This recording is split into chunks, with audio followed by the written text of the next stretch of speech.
আজিৰ ভিডিঅ'ত আমি ক্লাস 10 থকা চেপ্টাৰ 11 অঙ্কন কনস্ট্ৰাকশন নৰ অনুশীলনী 11.1 ৰ 2 নম্বৰ প্ৰশ্নটো আমি অঙ্কন কৰিম। প্ৰশ্নটো কি কৈছে আমাৰ চোৱা 4 cm 5 cm আৰু 6 cm বাহুৰ এটা ত্ৰিভুজ অকা আৰু তাৰ পিছত ইয়াৰ সদৃশ হোৱাকৈ এটা ত্ৰিভুজ অকা যাৰ বাহুবোৰৰ প্ৰথম ত্ৰিভুজৰ অনুৰূপ বাহুবোৰৰ 2/3 গুণ হয়।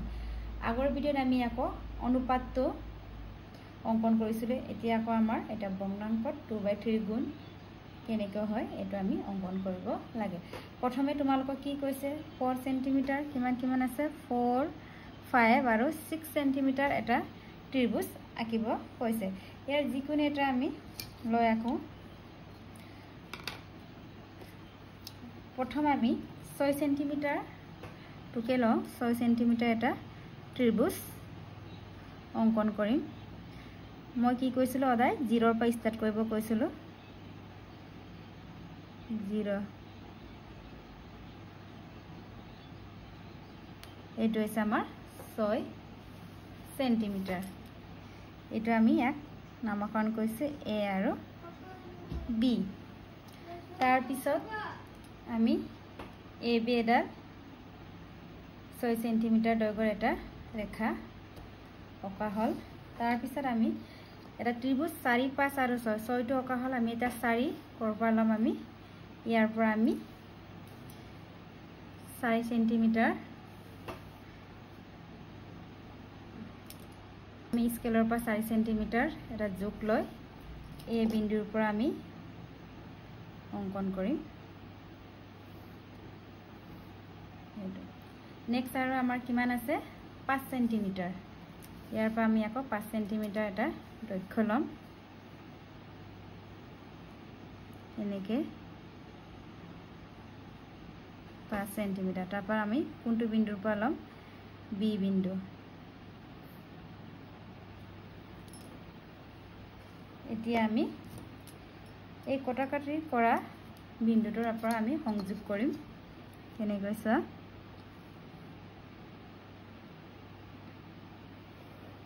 A আকৌ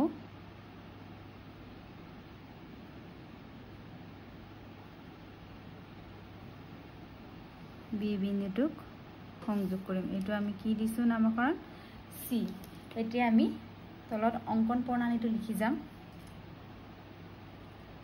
অঙ্কন প্ৰণালীত আমি কি কৰিলে এতিয়া 4 cm 5 cm আৰু 6 cm বাহুৰ ত্ৰিভুজ ABC অঙ্কন কৰা হল। নেক্সট আমি কি কৰিম এই AB তললৈ সূক্ষ্মকোণ হোৱাকে আমি এটা X ৰশ্মি অঙ্কন কৰিম।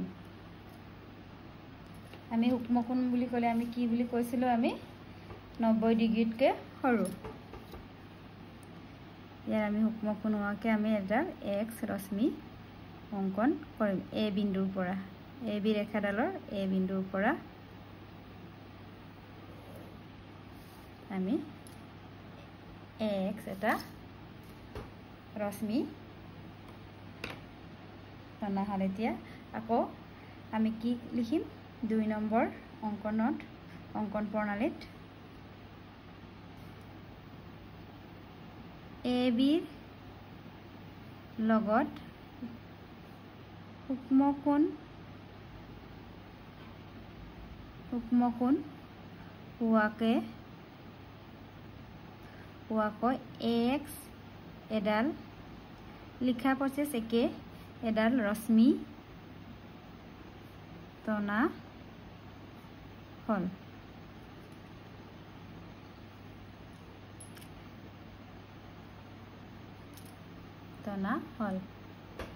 প্ৰশ্নত কিমান বুলি কৈছিলে অনুৰূপ বাহুৰ 2/3 গুণ হয় মানে 2/3 গুণ।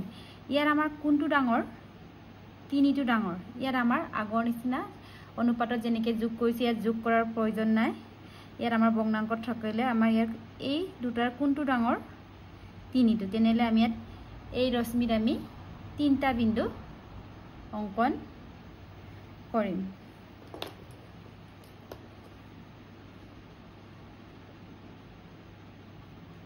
এতিয়া চোৱা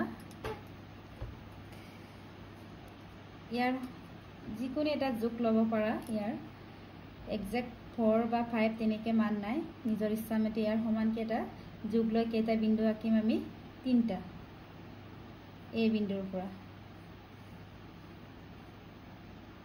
1 2 3 এতিয়া আমি ইয়াক কি নামকৰণ কৰিম A1 A2 A3 এতিয়া আমি 3 নম্বৰ অঙ্কন প্ৰণালী লিখিম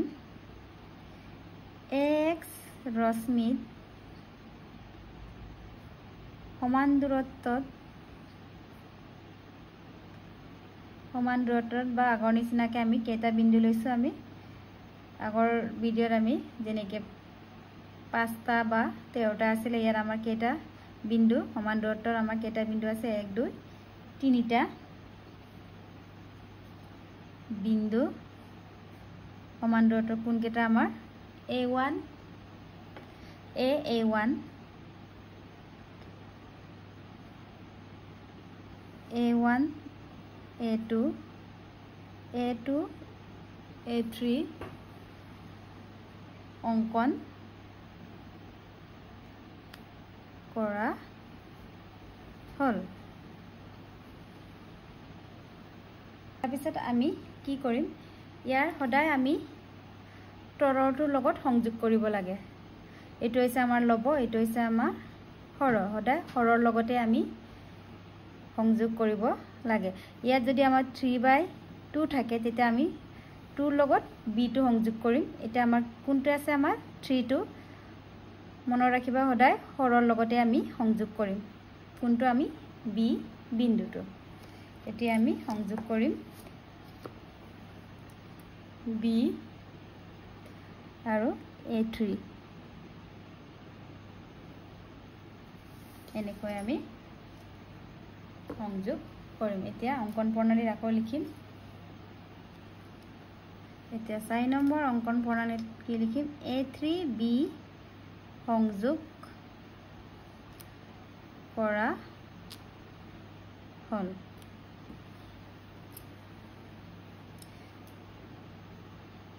আমি ইয়াৰ সমান্তৰালকৈ আমি ইয়াত এটা ৰেখা অঙ্কন কৰিম কেনেকৈ অঙ্কন কৰিম ইয়াৰ পৰা আমাৰ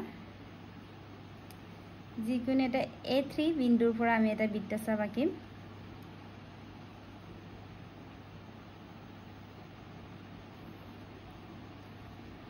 এনেকে আকৌ নেক্সট আমাৰ কি আছিল 3 বিন্দুটো আমাৰ হৈ গল এটা কিটো আছে 2 A2 টো আমাৰ কোনটো এটো ইয়াৰ পৰা আকৌ এটো আমাৰ লছৰ কৰিব নালাগে যেনেকে আছে তেনেকে থব লাগে ইয়াৰ আমি এনেকে এটা বৃত্তচাপ অঙ্কন কৰিলো তাৰ পিছত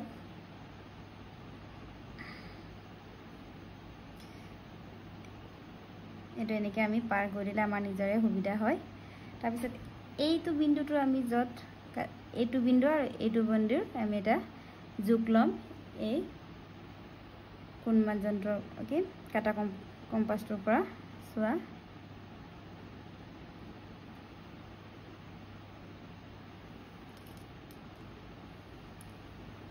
এই বিন্দু দুটাৰ যোগ লৈ আমি যত আমি এইটোৰ পৰা কাটিছিলো এইটোত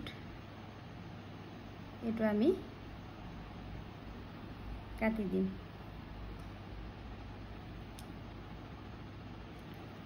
এনেকৈ আমি কাটি দিলো তাৰ পিছত আমি কোনটো সংযোগ কৰিব আছে আমাৰ 2 টো তেনে A2 আৰু এই কটাকটি কৰাটো আমি এতিয়া সংযোগ কৰিম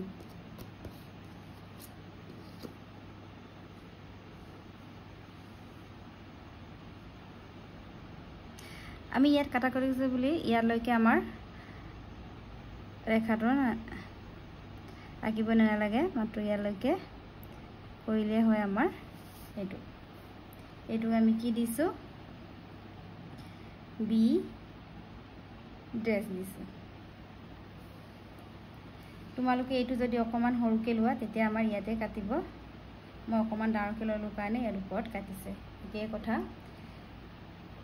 এতিয়া আকৌ আমাক প্ৰশ্নটো কি কৈছিলে, এটা সদিক হোৱাকৈ আৰু এটা ত্ৰিভুজ আঁকিবলৈ কৈছে।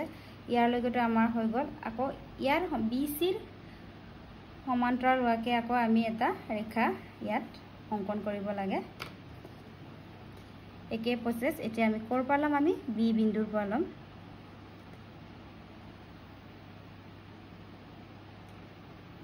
এনেকৈ কৰিম।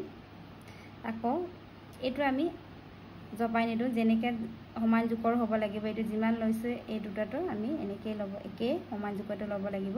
আকৌ বি বিন্দুৰ পৰা আমি ইয়াত এটা বৃত্তচাপ অংকন কৰিম।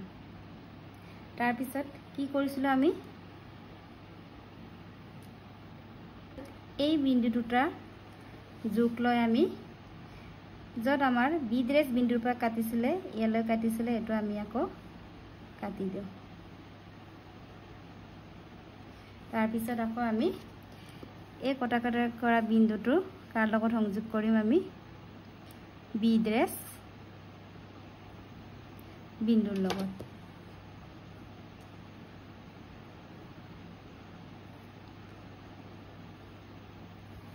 এইটোক আমি চি ড্ৰেছ দিছোঁ। এতিয়া আমাৰ সদৃশ ত্ৰিভুজটো কোনটো হৈছে, আমাৰ এ চি ড্ৰেছ বি ড্ৰেছ। কাৰ সদৃশ ত্ৰিভুজ এ বি চি। এতিয়া আমি এইখিনি আমি আকৌ অংকন প্ৰণালী লিখিম। এতিয়া 5 নম্বৰ অংকন প্ৰণালীত কি লিখিম, A2 বি ড্ৰেছ সমান্তৰাল A3 বি অংকন কৰা হ'ল। আকৌ 6 নম্বৰত আমি কি কৰিলোঁ, বি চি সমান্তৰাল বি ড্ৰেছ চি ড্ৰেছ অংকন কৰা হ'ল। এতেকে আমাৰ নিৰ্ণয়ৰ ত্ৰিভুজটো হৈছে আমাৰ A B dress C dress, মানে আমাৰ সদৃশ কাৰ লগত হ'ল, ত্ৰিভুজ এ বি চি। সদৃশ চিনটো আমাৰ এইটো ত্ৰিভুজ A B dress C dress. এতেকে নিৰ্ণয় ত্ৰিভুজ আমাৰ কোনটো, A B dress C dress. ইয়াৰ পিছৰখিনি আমি অংকন কৰি গৈ থাকিলে তোমালোকে ভালকৈ বুজি পাবা। আকৌ প্ৰথমৰ পৰা চাই লোৱা কি কৰিছিলোঁ। এই অংকন প্ৰণালী লিখিবই লাগিব এক্সামত, যদি নিলিখে আমাৰ ফুল মাৰ্ক নেপায়। আমাৰ এইটো আছিলে প্ৰশ্নটো। প্ৰথমে আমি এ বি চি ত্ৰিভুজ 4, 5, 6 চেণ্টিমিটাৰ অংকন কৰিলোঁ। তাৰপিছত আমি সূক্ষ্মকোণ এটা এই বিন্দুৰ পৰা এ এক্স ৰশ্মি এটা আঁকিলোঁ। তাৰপিছত আমাৰ সদায় এইটো মনত ৰাখিবা, 2/3 সদায় আমাৰ ডাঙৰটো লৈ বিন্দুটো আঁকিব লাগে, তাৰপিছত সৰহটো লগত সংযোগ কৰিব লাগে। ইয়াত যদি 5/4 থাকে তেনেহ'লে আমাৰ ডাঙৰটো কোনটো, আমাৰ 5, তেতিয়া আমাৰ কেইটা বিন্দু আহিব, 5টা। আৰু প্ৰথমে কাৰ লগত সংযোগ হ'ব, আমাৰ সৰহটো কি 4, 4ৰ লগতে আমাৰ বিটো সংযোগ হয়। এইটো মনত ৰাখিবা।